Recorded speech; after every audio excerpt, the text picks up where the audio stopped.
Jadi sebenarnya ya bahasa Pak Prabowo kan bahasa menjelaskan satu kepada rakyat agar rakyat mengerti, ya. Tapi follow up-nya tentu adalah satu langkah hukum yang diambil oleh pemerintah.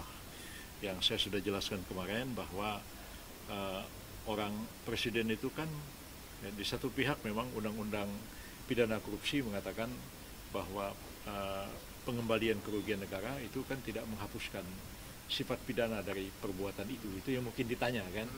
Nah, ada yang mengatakan itu bertentangan dengan undang-undang.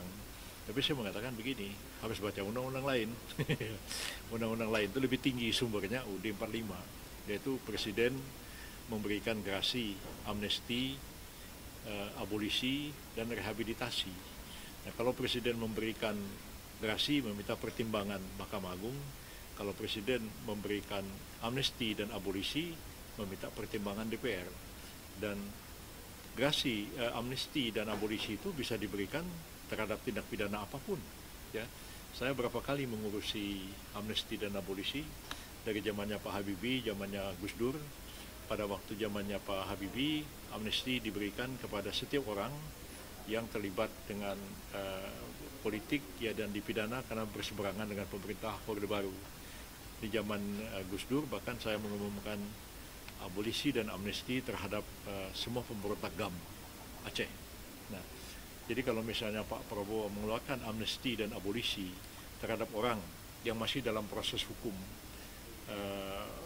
diduga melakukan korupsi atau orang yang sudah divonis bersalah melakukan korupsi, presiden bisa memberikan abolisi, bisa juga memberikan abolisi, jadi perkaranya tidak dituntut, atau presiden memberikan amnesti sedang sidang ataupun diadili ataupun juga tidak akan dituntut.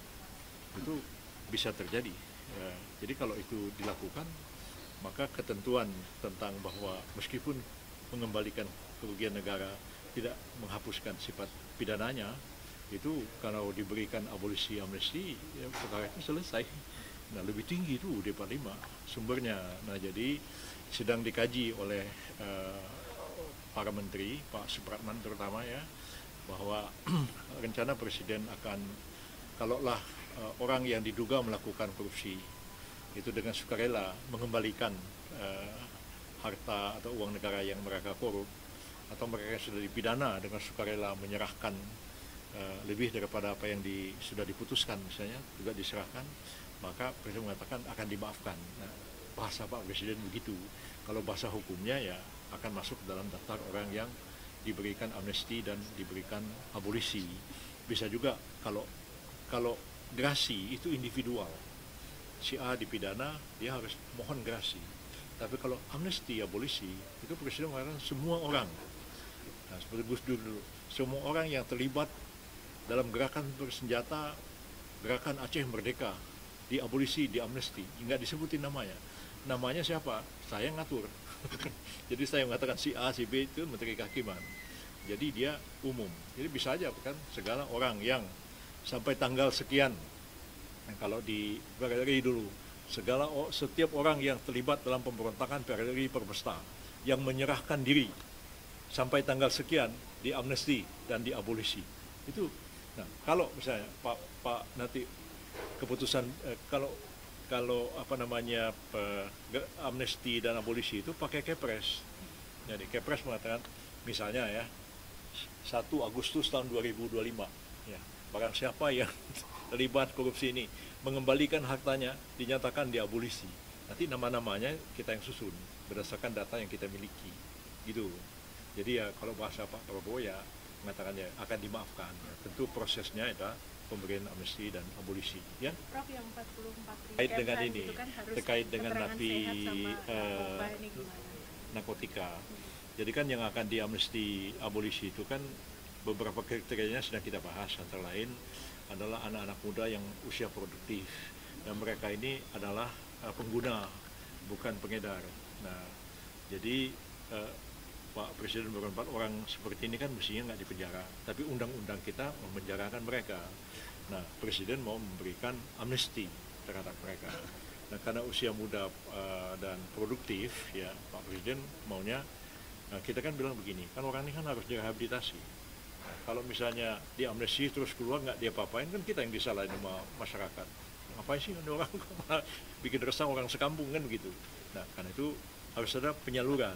Mereka ini adalah sekaligus di rehabilitasi dan sekaligus disalurkan usia produktifnya itu. Maka Presiden akan merekrut mereka itu dalam komponen cadangan yang militer begitu. Tapi ini bukan militaristik, ini the military way, bukan militarism, itu hal yang berbeda. Kalau militarism itu betul-betul kita menggunakan militer betul, tapi kalau military way itu kita menggunakan cara-cara militer untuk menyelesaikan sesuatu. Bisa aja perusahaan company yang besar dia menggunakan military way, bisa aja. Jadi anak-anak ini yang muda-muda ini dilatih disiplin, dilatih baris berbaris segala macam ya, dan kemudian diterjunkan ke daerah-daerah yang sekarang ini menjadi program pemerintah. Kan pemerintah mau swasembada pangan dan itu membuka perkebunan di Papua dan juga di Kalimantan beberapa juta hektar.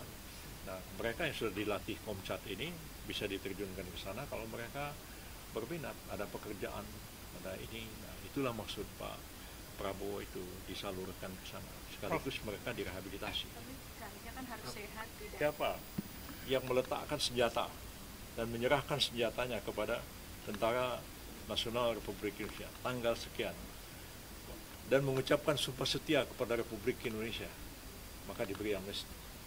Jadi ada syarat. Jadi kalau misalnya Komcat memang tidak wajib bagi warga negara yang lain. Tapi kalau Presiden mengatakan siapa yang akan bersedia untuk dilatih di Komcat, itu diberi amnesti. Bisa, itu nanti sedang kita rumuskan. Saya udah berapa kali lah merumuskan. Amnesti ini bisa menghemat anggaran negara sampai berapa sih, Prof? Wah, 44 triliun. anggaran ditanya Menteri Keuangan. Tanya Prof, saya tapi narkoba. untuk jenis lengkapnya ada Ya, berapa? yang lain-lain mungkin tanya Pak Supratman yang lebih tahu ya. Tapi yang korupsi itu nggak banyak. Prof, terkait yang tadi Yang korupsi itu cuman ya berapa ribu lah. Yang paling banyak narkotika.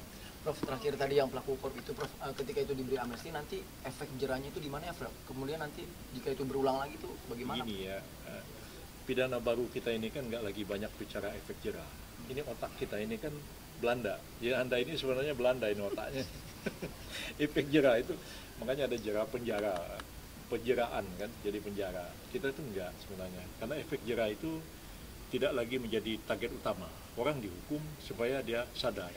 Ya kan, jadi ada dia itu rehabilitasi supaya dia menyadari perbuatannya. Jadi taubatan nasuha lah kira-kira begitu kan. Kerugian negara dikembalikan dan kemudian